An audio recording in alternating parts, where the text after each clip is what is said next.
He was one of the best all-purpose backs the game of football has ever seen. And he's an all-around great guy. Michael Pinball Clemons, Joe Tilley's Great Canadian Sports Show. Coming up!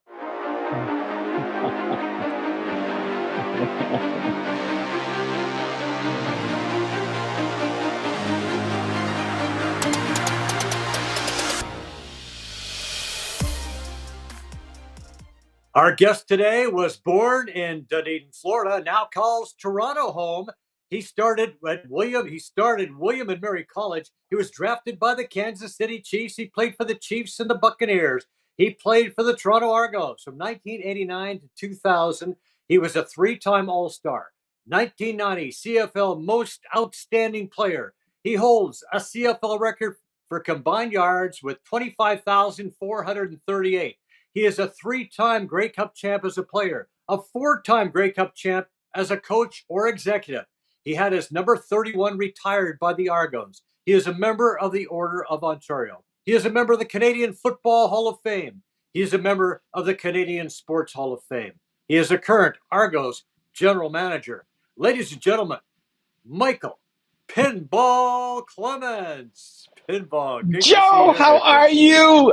I love your energy. Love your energy. And you missed one. You missed the most important one. What's that? I'm the husband of Diane and the father of Rachel, Raven, and Riley. All the rest are frivolous. Yeah, the rest of the stuff doesn't matter. Well, you know, Mike, I know family is very important to you, so I want to start right at the beginning. Talk about growing up in Dunedin and with a single mother, and talk about the influence that your mother had on your life and career and everything. Well, growing up in Little Dunedin, Florida. Now we know it, of course, as the spring home of our Toronto Blue Jays. And so with that, I was a Blue Jays fan before I ever knew anything about the Argonauts. But in saying that, my mom was such a tremendous example in my life, and she really. When we talk about being a single parent, originally in the projects as well. We kind of think of this somber thing, but no, there was so much energy in our household. My mom was just really committed to making sure that education was the priority in our home. So school went really well. Alongside of that, sport went well. And I really didn't have a challenging upbringing. My dad actually gets the short part of this story as well, because he was a school teacher, so he and my mom didn't marry, but he paid for a course for my mom that was an admin course, and she actually was the first person of color to work at an administrative position for the city of Dunedin. And so with that, life gives us a lot of stuff, and things might have been easier, if you have the mom and dad at home, but in a lot of ways, I think it also is part of my success, right? So I'm very encouraged on both behalves, but my mom is truly my hero. She was there in every format. Sport came easy, but the difference is she said education first, and so for that matter, then. I was always one of the top students in the class, and so she made she made life as easy as it could have been given the situation we were in. Right, and here's a quote, Michael Pinball Clemons quote that I'm sure that your mom had something to do with this. Circumstances are responsible for who you are, but you are responsible for who you become. What does that statement signify to you? Well, what it means to me is circumstances that you go through in life that those impact who you are, right? But when we actually get into that, so your circumstances are responsible, but you are responsible, right? You do have control over this life, right? You do have an impact. You have the final say. It's not what people say about you, It is not the situation or circumstance you're in. It's actually what you do with that makes the tangible difference. And so as we are active in our life, in our direction, and where we want to go, I did a lot of um, little, planning kind of things, right? I showed, I kind of did this business plan that if I wasn't able to go to university, that I could be further ahead with a lawn service than going to school. And of course, in 4 years, yes, because the other person is paying for school and you're working. But I showed not only in 4 years, but in 8 years and in 10 years, I could still be ahead of someone who went to university, and that process went on. I won't, kind of bore you with details, but we did that right through, our career and talking in terms of planning and being active, having an active part of your success, and being more intentional about your direction and where you're going and what you're doing. So, school obviously important, as your mother instilled in you. How did you end up at William and Mary? I ended up at William and Mary because I was 5'5". I Yeah. made what was I was the most valuable player in the county that I played in my senior year, and so I was the player of the year in that area, and then not only that, I was a first team All State player. And so this usually, if you're a first team All State player in Florida, in the biggest division in Florida, it means that you can go to any school that you want to, right? That's the kind of football that Florida plays, unless you're 5'5" and 155 pounds with nickels in your pockets, right? And so with that. I didn't get an invite from the big schools. I did have a few other schools that were involved, but my decision came back to my mom with the academia first.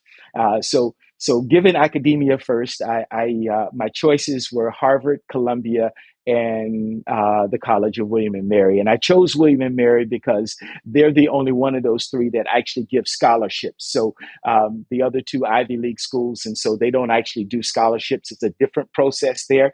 And so to make it the easiest on the family, it made sense that I went to William and Mary on a full scholarship, and with that, it was a tremendous choice. My degrees in economics, and I actually got an internship just because I went to William and Mary. The name William and Mary, for those who are in academia, is the second oldest school behind Harvard, and so with that, just you know my mom saying that to someone actually got me an opportunity to work at a company called Honeywell down in what was St. Petersburg, Florida there. And so I went and I worked at Honeywell. The first year I worked on the hand and flight control for the space shuttle. And the next 2 years I worked on an Wow. unmanned space vehicle called Space Shuttle Centaur. And so that's actually what I was going to do. So they were actually going to pay for my MBA, and I was going to give them my youth, and so that's where I was. That's what I thought I was going. Part of that visioning is kind of what I had written down. That was the direction that I thought I was going to go. But I ended up getting drafted by this team called the Kansas City Chiefs, and I decided maybe I should give it a chance, and I did make the Right. team that first year. Mm-hmm. It's hard to say no to an offer from NFL pro football. So at William and Mary, 4,778 yards total, 31 touchdowns. We saw a brief picture of you playing soccer as well. So you played soccer at William and Mary as well. Did you play much soccer? I didn't play. So I was so invested into going, even though I went to the combine, I really didn't think about it. Like I'm 5'5" and 160 pounds by then, right? And so Right. I'm not going to get drafted. So I went to the combine, but I actually had more semester to finish school because I took one less class during the during the football season. So instead of 5 classes, I took 4 classes just to kind of, give me make sure that you do well and are, showing up to all your classes. And so with that, I had one more semester to go. And so that last semester, I was going to come back and play soccer. And so I went and played because their seasons are the same. So their fall season. And but that spring, after my senior year, after I played football, went to the combine, I actually worked out with the soccer team and we went to Jamaica. And we were, I think, 3-0-1. We played 4 games and we won 3, tied 1. And I was the leading scorer actually in that game or in that little. So that soccer was sort of, the other sport. Um, and I played basketball, baseball, all the the other normal stuff, but football and soccer were my 2 best sports. Well, you maybe could have been the next Leo Messi. Who knows? But the first Leo Messi. But you had an opportunity to go to Harvard. You're working on space equipment. I mean, we knew you were a smart guy. I just didn't realize how smart you really were. That's phenomenal, and with the turns your career could have gone sounds pretty awesome. So I want to talk about your NFL career. So you were 5'5", as you mentioned, with the 160 with a lot of nickels in your pocket, and then so you spent some time. You drafted by the Chiefs, spent a little bit of time in Tampa. Summarize your NFL experience for us. My NFL experience really started off really hot. I came into the training camp, which was the mini camp, and I really didn't know what to expect. And right away, I was able to differentiate myself in terms of, a guy running back with really good hands and being able to catch the ball out of the backfield and really create separation from the linebackers. And so that was the first start. And then in the return game, I'd only done kickoffs in university. Had didn't do punt returns, but they wanted me to get out there to do that as well. And so some of the little specialty kind of things worked out. I never actually got integrally involved in the offense itself, other than being a third down, a passing down running back. Mm-hmm. But right away, it started hot, and then it was the last year that we had a strike. So after the first game we played, we went on strike. And so I think we were away for 4 games or something like that before things got settled. And then we came back and the day before we were traveling to play against the Raiders. It was in practice. It's kind of a tight practice. You're just wearing shoulder pads, no pants, and I got one of the linebackers' knee hit me in the thigh, and yeah, I had this massive thigh bruise. My leg, I guess my thigh, that area was bleeding on the inside, and that caused me to be out for about 8 games, and so it was a challenge, or maybe it was 4 games, Mm-hmm. because I think we were out for. I played a total of 8 games, I guess it was, but yeah, it was the beginning started off really strong, and it just kind of tailed off a little bit. And then the following year, they brought me back. I was in the best shape of my life, and I was running, doing all of that crazy stuff. And I actually we had a practice, and then after practice, I went and this was the when you come to the mini camp. So we were in mini camp, we practiced, we did that all day long. Then it worked out after practice, and then we went back to the place we were staying in, and we were playing racquetball, and I pulled my hamstring, and so Mm-hmm. now I get hurt the one year, and I come back again, and I get hurt again. that means little guy, you're probably too Yeah. small for this game. Yeah. Yeah, this Yeah. and Yeah. so where they weren't little guy injuries, right? It's a guy who Right. knees me in the thigh on the walkthrough day, on the day before day. And the other part was a hamstring, right? And so it wasn't Right. these weren't physical challenges, in terms of size, but certainly in that game, there are a lot of guys that are looking and waiting, and they say the best ability is availability. I wasn't available, so after I came back to the main camp. They made sure I was healthy, and then I was released. But then I got a chance to go to Tampa Bay, right down where I'm Right. from, and yeah, that part didn't work out. I was only there 2 weeks as well, and with that, I thought that my career would probably be over at that point. And Uh-huh. um, yeah, so I'll stop there because I don't know where you want to take us.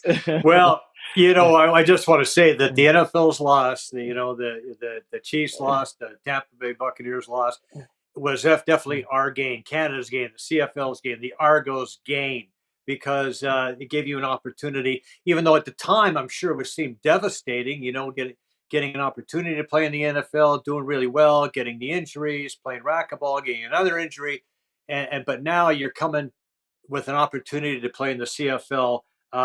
What brought you to Toronto? What made you decide that this is what I want to? I'll give the CFL a shot. So I guess before I say that, when I was cut, I wasn't mad that it was over. I was glad that it happened, and so Mm. I Yeah. went back to Honeywell, and so they hired me, Mm. and I was working there, Hmm.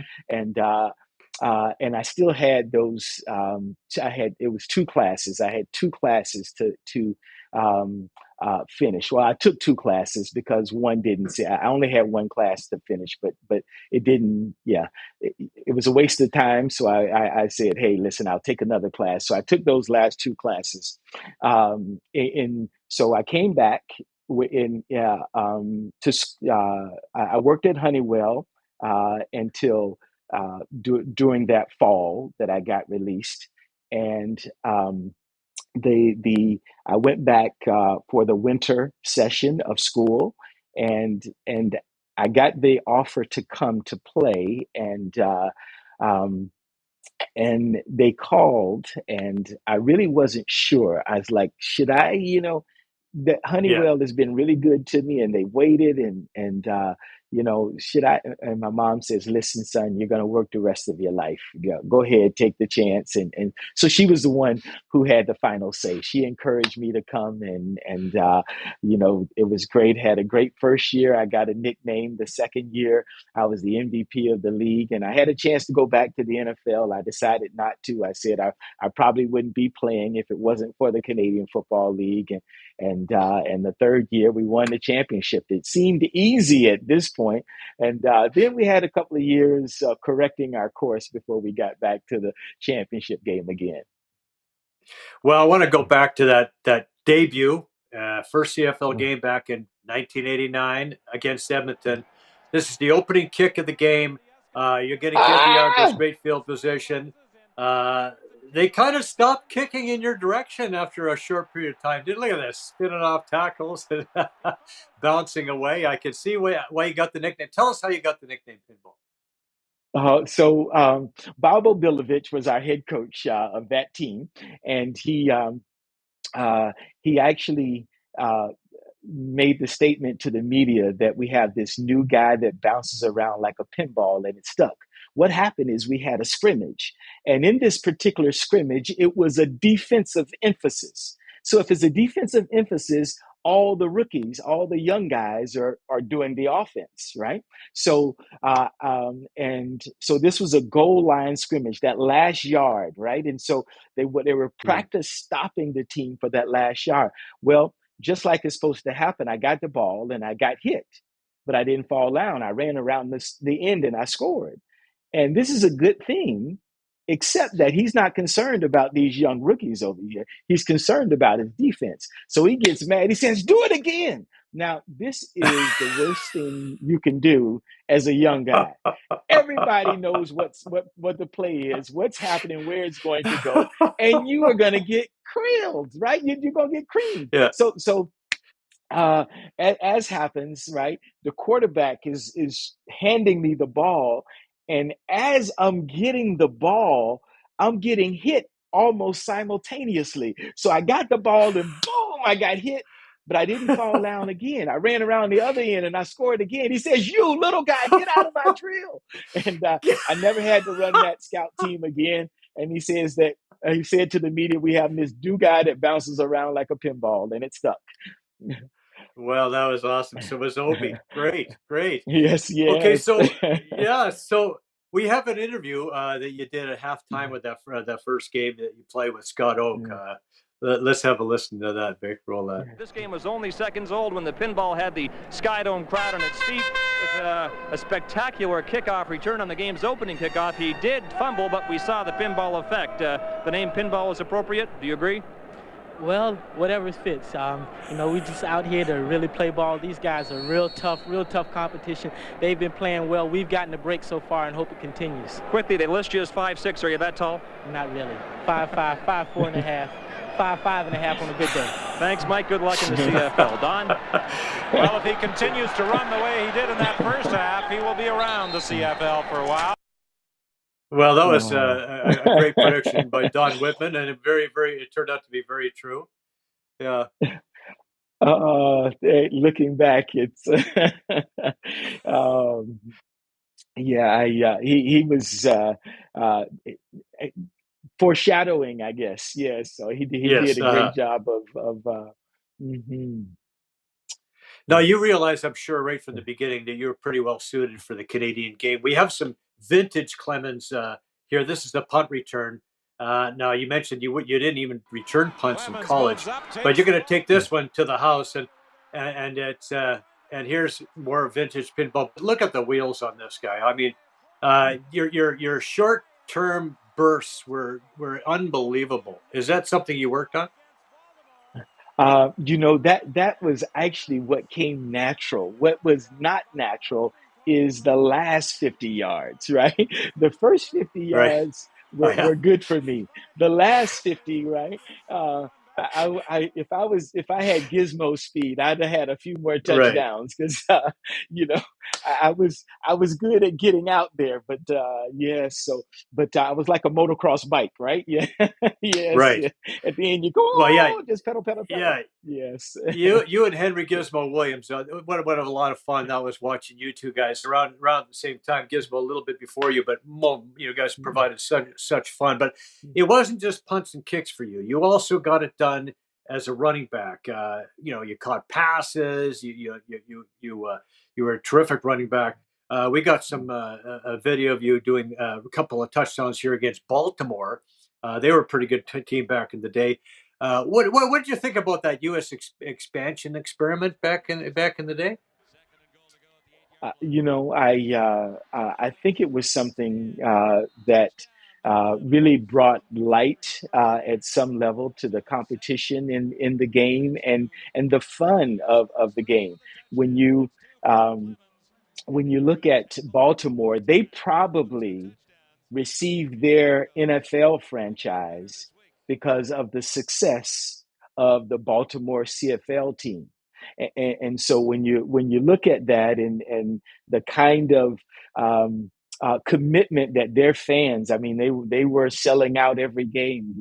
30,000, I think, was the stadium, a little over 30,000 a game, and so that level of commitment, the passion that they had, actually is the reason I believe that they have their football team there today. And when you look at the experience itself,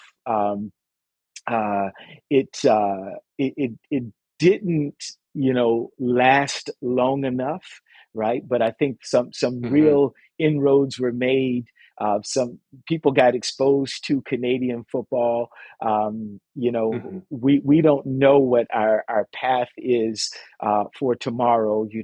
We're doing the global experience. But in terms of a 9-team league, I think one of the things that um, our fan base is curious about is whether or not will we grow, and the 10th team seems like it will happen sooner or later. The question then is can you get to 12 in Canada? That's something that we have mused as well. But if not, right, is there an opportunity that may see us grow in a different way? And so we've got just a wonderful league now. We're celebrating going into our 150th anniversary later this year. It's just phenomenal. I believe it's the best brand of football on the face of the earth. But I think there is some visioning about what tomorrow might look like. Yeah, and I think an East Coast franchise would be exceptionally successful. I really do. And that would give us 10 teams for now, and which would be great. So you mentioned that 1990 was a pretty good second year for you. You racked up 3,300 all-purpose yards, and that led to this. Let's roll that, Vic. Ladies and gentlemen, the winner is Michael Clemons.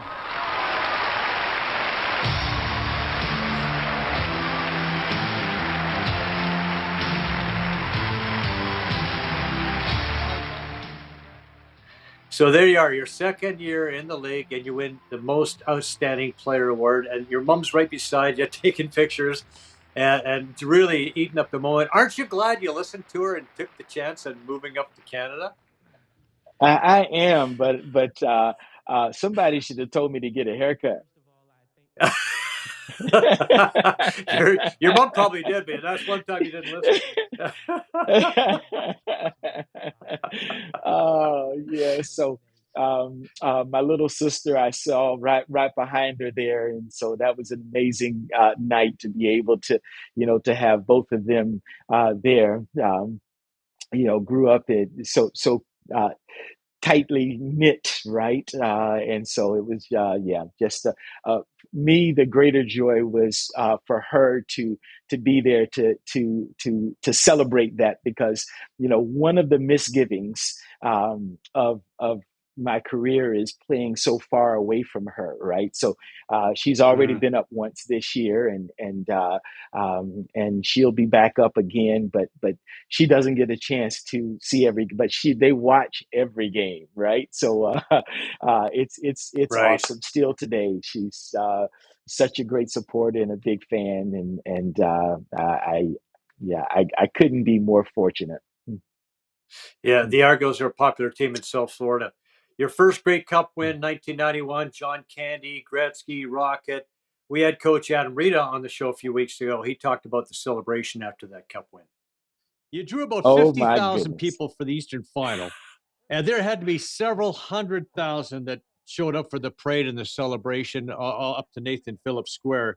What did it feel like to win the Grey Cup and have that kind of support?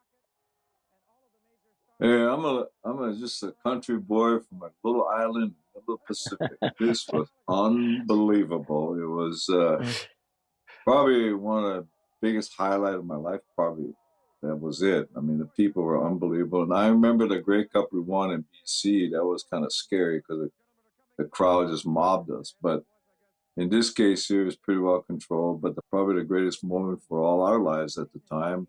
And I'm glad that Toronto got to enjoy it as much as we did, because the win was really for the city of Toronto and the CFL. And those fans showed up, and we had a blast. It was the guys wouldn't get off the stage. I mean, look at these guys. They had a blast. We had Donnie Wilson. There's DK Smith. Rest in peace. So, what do you think? When you look back at those days, and how much fun was it?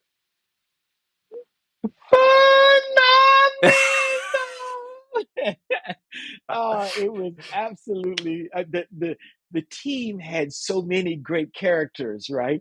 Um, everybody I think goes to Donnie Wilson first, right? We his nickname was Mhm. Blicker, and he was just impulsively on the mat. We say, "Go, Donnie, go!" and he just started dancing. And Uh-huh. Rocket, though, of course, is the biggest Yeah. personality that we have, and he is equally as engaging.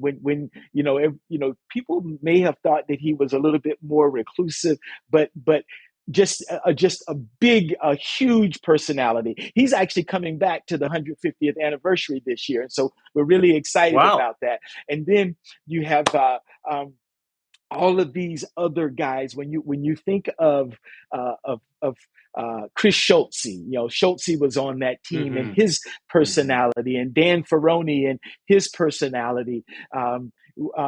There were just so many guys on that team. Daryl K. Smith.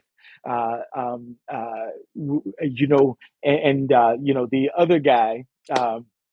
Who often brought us great entertainment on that team. Yeah, who it was so crazy. We had so many wonderful. Chris Gaines was our middle linebacker and from Carl Tennessee, and he Braisley. had the Tennessee Carl twang. Braisley. Carl Bray. Yes, he was, yeah. Carl was the guy who was always the storyteller, right? Yeah. Yeah, it was just compelling, and he had all of these little things that he would he do. Carl would make up all these almost kind of skits that he would go through, and it was just um, the most, the biggest personalities of any team I've ever been on. So you also rose to the occasion on many times, on the biggest stage. And we want to talk about the 1996 opening kickoff of the Eastern Final. You're facing the rival Ticats. Here you go. The opening kickoff now, taken by the pinball. I don't know why they try to kick your side. Anyway, you find the hole. Look at these Jets. You're going to take this all the way to the house. What a start. You would win the game, of course, and you'd go on to win the 84th Grey Cup title the following week over Edmonton. Would you say that was one of your finer moments? It was certainly one of the funner, if that's a word, Mm-hmm. moments. Yeah, but you know, when I think of you know moments, they're bigger than your play, right? The great moments, was the parade that we saw, that 91 Mm-hmm. parade. It was, those big games, those important games we won. Not necessarily the plays that I made, but the games we won, the events, those different things. I don't think of, when I think of the greatest moments, I don't think of the plays I made. I think of the people I was with. Mm-hmm. Yeah. Mm, Well, that's it. mhm, That's what makes it a team game, mm, right? mm. Well, you said 12. You set 12 team records and one league record that probably won't ever be broken. 25,438 total yards for your career. Mhm. Is that, when it comes to records, is that the one you're most proud of? Would you say? Um, you know, I, I, I, I don't.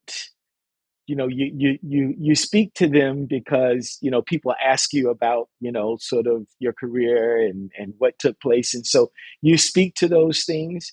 But again, the personal things aren't the things that give you the greatest reward. It almost seems uh, a bit artificial, or I'm maybe not struggling for the right word, because not 1 yard I ran, I did on my own, right?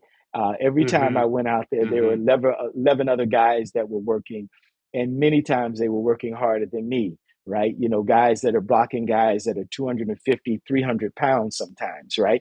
Um, Mm-hmm. and so with that, right? Um, yes, these are the numbers that were attributed to my name, but I completely understand that I couldn't have done it by myself. Yeah, that's been very clear and evident your entire career. Yeah, I mean, your humility, Yeah. it's awesome. And so Mm, many people could learn from that. We just saw your number mm, 31 was retired. A few years, later, you were inducted into the Canadian Sports Hall of Fame. And of course, you gave the credit to your teammates and others. Let's have a listen.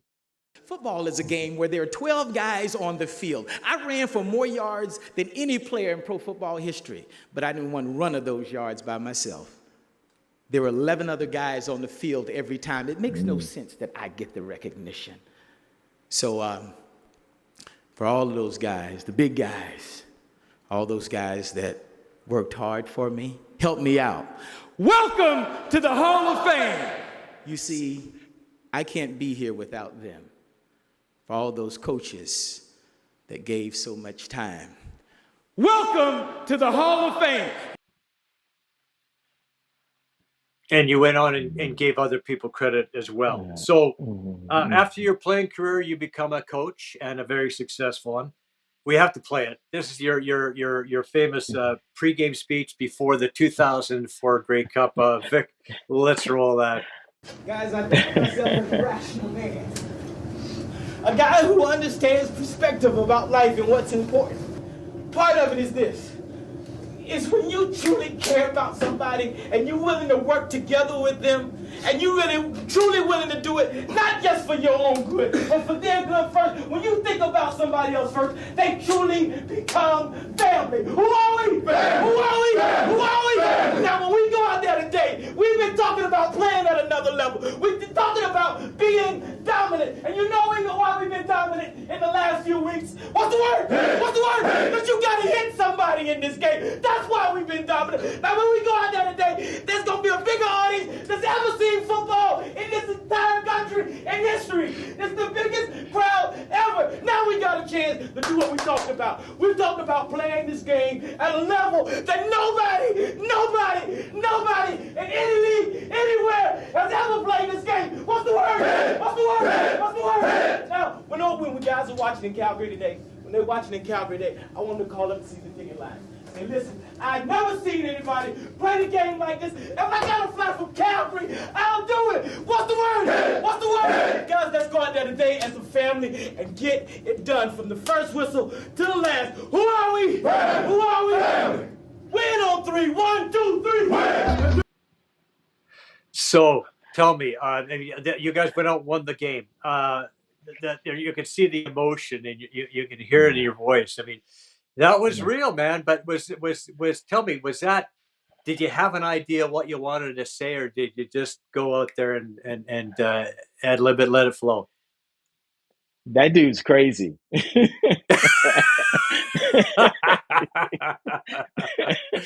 Yeah. I think you try to have a little bit of an idea, but it never stays on course, right? So you start and something takes over, and I'm not sure who that guy was in me, but I'm glad I got him out of me. Well, the family aspect. I mean, that's what you're talking about when you're when you're talking about your whole career, everything about you, right? It's just about So what you did make the reference to family. What do you think makes a successful coach? Because you won the Grey Cup. I mean, Mhm. Well, winning the Grey Cup doesn't necessarily make you a great coach. Um, uh, when we talk about excellence, right? Part of it is knowing what. I think the best way to say it is great leaders are able to uh, give away their power, right? Empowering other people too many times as coaches, we want the last word on everything. We want to do everything. We want to do it our way when we're the head coach, and you hire great people, right? So that hopefully, when you hire an offensive coach, an offensive coordinator, that he's better at coordinating offenses that you are. The same with a defensive coordinator, same with the special teams coach, right? And I truly believe that as we get better at as coaches, that we actually let go, right? And we are coaching less, and we are building people. Doing more of building people, empowering that coach, right, to be his very best, empowering the quarterback to be his best, empowering the linebacker to be his best. And so certainly there is a bit of the part of being commanding, knowing when to make changes, having to make the calls on the spot, whether it might be going for a fake or going for it on third down, those kinds of decisions. When penalties happen, there's a lot of process that are involved in those kinds of things. But I think when we're at our best is when or when a coach is at his best is when he is giving space for everyone else to be at their best, and knowing when to push and knowing when to pull. So that whole concept, that whole idea of leading is often maybe at its best is best done from behind. Some of the best leadership I've ever sort of witnessed has come from behind, not in front. But when it's time to get in front, you need to be prepared to do that as well. Right. Empowering them at the same time, trusting them to do their job, now that they've been empowered, right? So now you're a general manager, and what a fine job you're doing, coming off a Grey Cup victory last November. And this current edition of the Argos is pretty darn good. 5-0, and off to the best start in 63 years with a rookie quarterback. Now, how good is Chad Kelly going to be? Well, yeah, we value him in what he brings to our team in a different way than most, right? He gives time. He gives so much time to our players. He's there for our guys, answering questions, being patient, watching film. He does all the little things behind the scenes, and that's what has really impressed us. When we talk about him and his ultimate greatness, it's best for history to tell that story. But what we do know is that he is giving himself and our team the best chance to be successful because of the commitment that he is, the personal commitment that he is making, and the relational way he is nurtured. I like to say nurtured our team. It is really a nurturing. It's almost a mothering process that he has taken into a manly, environment, if you will, right? But he makes sure that guys, stay and get it done and do things, and sometimes he has to kind of pull them a little bit and encourage them, but he does it in his own unique way, and he's really hard to say no to. Right, and I'm sure you saw some of that when you made the decision to sign him. Also, the good lineage, right? Jim Kelly's nephew, right? So there's there's that part of it, right? Yeah, I think everybody thinks about that part first, right? And right. But the nice thing is that won't last for long, because pretty soon, right? Yeah, Chad Kelly is going to be the first thing that comes out of your mouth, not Jim Kelly. Right. And and look at the Yeah. stats, like 24 out of 27, games 20 out of 24. I mean, the guy's so consistent. Now, Yeah. here's another Mike Pinball Clemons quote. It says, "The measure of a person is what have you done for others." And I know that your wife Diane and is really involved with your Michael Pinball Clemons Foundation, which is dedicated to helping disadvantaged youth. I remember doing a live hit with you and Diane a few years Mm. back, and it's now 16 years since you founded the Michael Pinball Clemons Foundation. Talk about some of the about the foundation and some of the work you've been able to do as a result. So I'd like to say that this is not about our foundation. It really is about giving. Um, w- uh, um, and I say that because we hope that we don't bring any ego to this whole idea. Um, we started, working in schools long ago. We had the STAR program and the SMILE Mm-hmm. program, where the SMILE program. The S stood for, it correlated to the 5 days of the week, a little acronym. The S was Monday, say something encouraging. On Tuesday, you meet someone new. Mm-hmm. On Wednesday, you try to include everybody. On Thursday, laugh, but never at anyone else's expense. And on Friday, be enthusiastic, right? And everybody's enthusiastic on Friday Right. in school, right? So we've done these, done programs from early on, and we worked as well with shelter. We worked with Big Brothers Big Sisters, with Special Olympics and Easter Seals and the Hospital Foundation and others.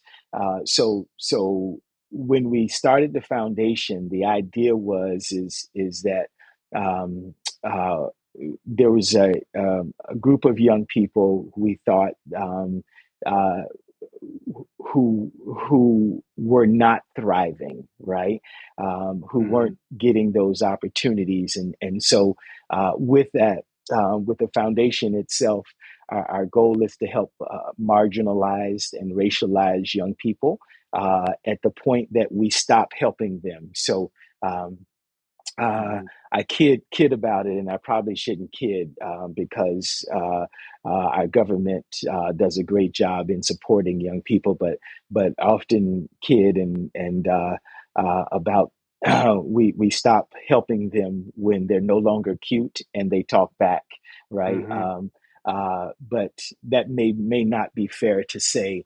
I'm saying that to someone who's ever heard me to say that say that's probably not the right approach, because we do a great job supporting youth. But it is my feeling that is maybe certainly one of the most important times. So that the early help in education is really important, and so we don't want to discount that. But Mm-hmm. when youth get to the point where they are trying to make that life decision. School is done, right? And so Mm-hmm. where do I go? And so we help them with books and tuition. And we also mentor them along the process. And not only do we have personal mentorship for mental health and other, but we also have career development. So we mentor them that way as well. And each young person, we get a job within 45 days of graduation. We have other young Wow. people who are not going to college or university that we mentor. We mentor about 3,000 young people a year who are going or who are in an IT program that will go on to 80 to 85% of them will get a job after they finish this 15-week program. There's another program That's not the IT program, but the trades program that takes about 100 young people into a job every year. And so we mentor that group, and we have another program that we've developed off of those two programs that is foundations in administration, where young people are working in the major banks and other places. And it's being sponsored by the banks as well. And so they're doing a really good job, and they're taking on some of those students as well as. And so this is a 15-week micro-credential program that goes straight into a job. In the past, we've raised over 1 million pounds of food for the food bank. We've built 200 classrooms in developing countries, and we've also built a couple of orphanages in Haiti and a hospital in Uganda. And so these are the kinds of things that we have tried to invest in, helping those who are most marginalized in our communities. Well, to make a football analogy, I guess it's kind of like the other programs before you came along, sort of played a half of football and then dropped the ball, right? It's like you got the second, third quarter, fourth quarter here. We're finishing the game and helping these people, to get integrated into society in a real positive way, and it's working fantastically well now. So, American by birth, Canadian by choice.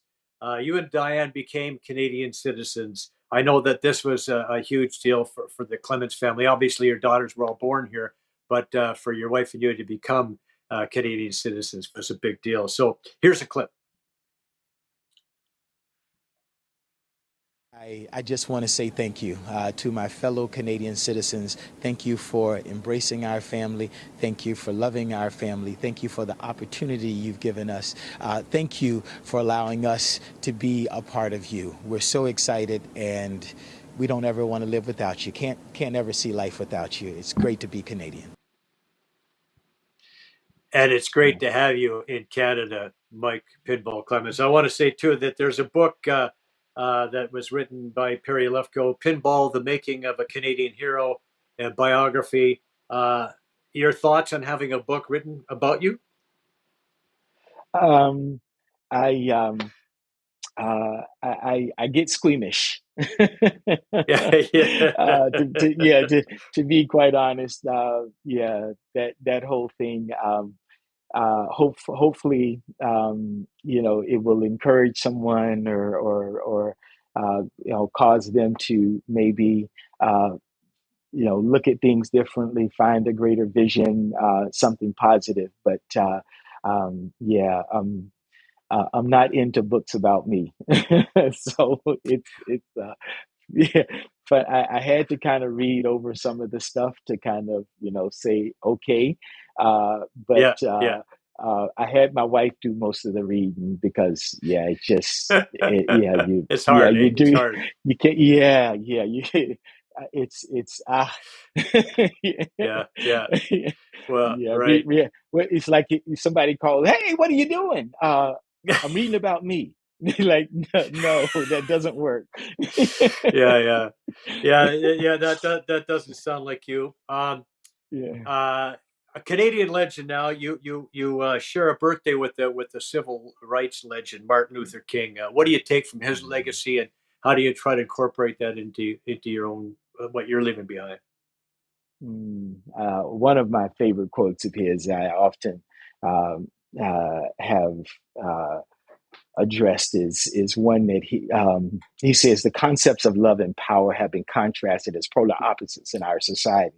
In order to exercise love, we must resign ourselves of power, and vice versa. He said, but love without power is sentimental and anemic. Power without love is reckless and abusive. Indeed, power at its best is love. The two are synonymous. And really, that's what I believe he stood for, right? He was really a person who put others before himself, right? And as we really love, as we really show love, right? it is the greatest healing power in the world. Love is, when we truly understand what it is, because a lot of times we think it's touchy-feely. Love is tough. Love puts you before me, right? It says that I'm going to put my bride before myself. I'm going to put you, Joe, right, before my own needs, right? And if we learn to do that consistently, we change the world, very simply.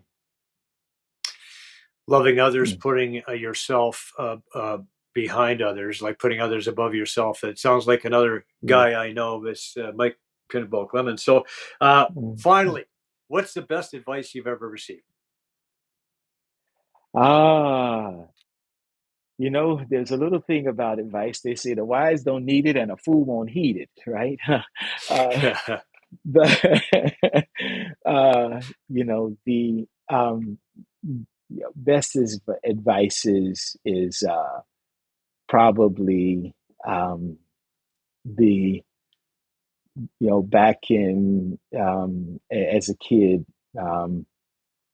My mom would always give me good information. She told me that school was most important, right? And so I was able to, see that above the sports part, right? So, many athletes, would actually put the sport part first, and so she really encouraged me in that area. So my mom gave me the greatest foundation, the greatest support, the best advice that I've ever received in my life, and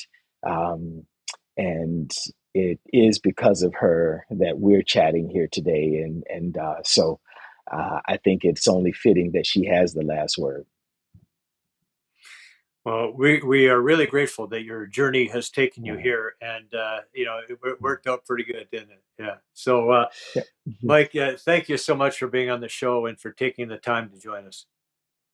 No ordinary Joe. Thank you, buddy. Appreciate you. All right, more sports when we come back. Appreciate you too, my friend. Thank you so much. All right. Thanks, Joe.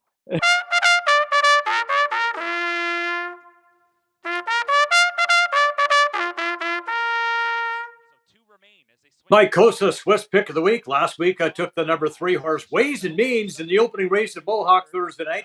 The $104,000 first leg of the Millard Farm Series for 2-year-old trotting colts and geldings. Unfortunately, he broke stride before he even got to the gate. In fact, there were several stride breaks in this one. Number 5, Strutting Yankee with Sylvan Filion in the buggy, was able to hold it together, paid $15 to win. Gone Goodbye was second. The 514 Tractor paid $87.20, 201 and 4 the time. Todd LePage, the owner and trainer of Strutting Yankee. This week, I'm looking at the Ontario Sire Stakes Gold Series second leg, 2-year-old filly trotters. I like the 7-horse Classy Royale, who won the opening leg a couple weeks back. An impressive win it was. Jody Jameson drives. I also like the 357 Exactor and Triactor. For all the racing updates, visit COSA TV on Instagram, Twitter, and Facebook. Go to hpibet.com for your wagering options.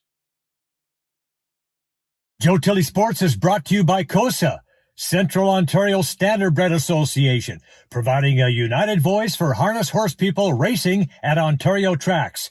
Check out your benefits today at COSAonline.com and check out COSA TV on Facebook and YouTube for all the latest harness news and live action updates.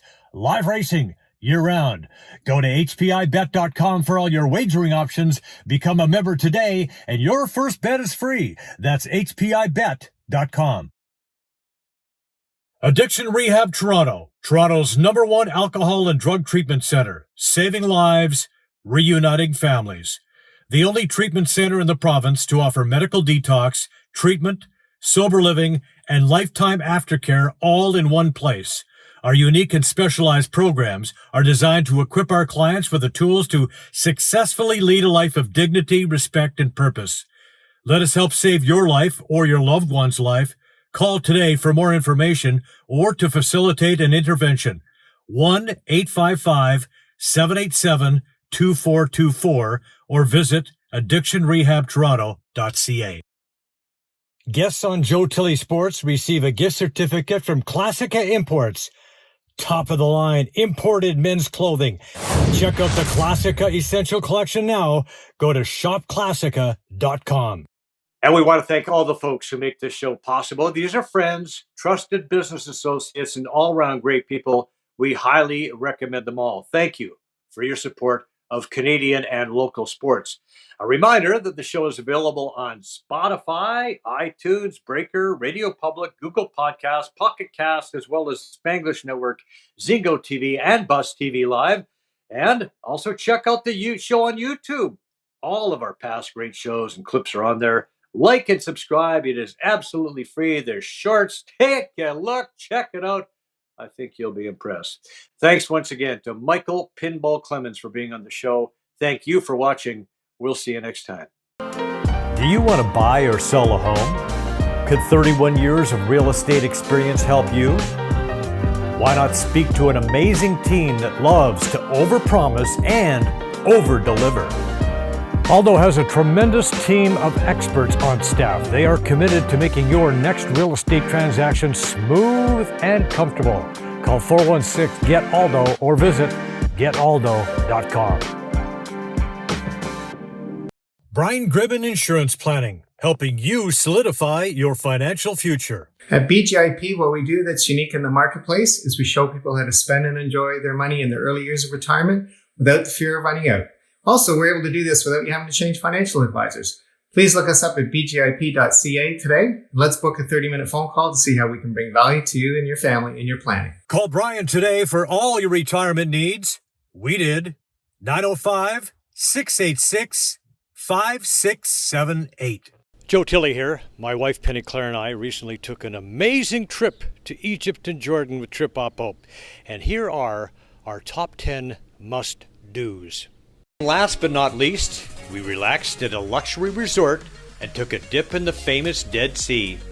This beautiful resort was a perfect way to cap off our incredible adventure in Egypt and Jordan. After days of exploring ancient ruins and bustling markets, it was wonderful to just kick back, put on a little mud, and soak up the sun by the Dead Sea. Oh, I almost forgot to mention the amazing cuisine in Egypt and Jordan. Don't forget to try the delicious local food like mouth-watering Egyptian barbecue. And the best part is that our Trip Oppo tour includes almost all of the meals, so you can indulge in the local cuisine without worrying about opening your wallet. I would highly recommend that you book your next trip through Trip Oppo. Call them today. Attention security seekers. Ready to take control? Introducing Corporate Protection and Investigative Services, your ultimate solution. Retailers tired of losing profits to theft? Our retail loss prevention experts have you covered. Mobile patrol, close body protection, insured door persons, we've got your security needs covered from all angles. Background investigations and civil recovery programs, trust us for thorough solutions. Licensed by the Ministry of Solicitor General, fully insured and bonded. Visit www.corporateprotection.ca or call 1-800-827-1692 for top-notch security and private investigation services. MNP, a leading Canadian national accounting, tax, and business accounting firm. MNP proudly serves and responds to the need of their clients in the private, public, and nonprofit sectors. Through partner-led engagements, MNP provides a collaborative, cost-effective approach to do business and personal strategies to help people and organizations to succeed across the country and around the world. With local offices in Oshawa, Mississauga, Burlington, and more, their team is here to support you. Visit mnp.ca today to learn more. God damn it. Four! The Shot of the Week is brought to you by Sleepy Hollow Country Club. 60 years of tradition, providing a challenging and enjoyable golf experience just minutes from Toronto.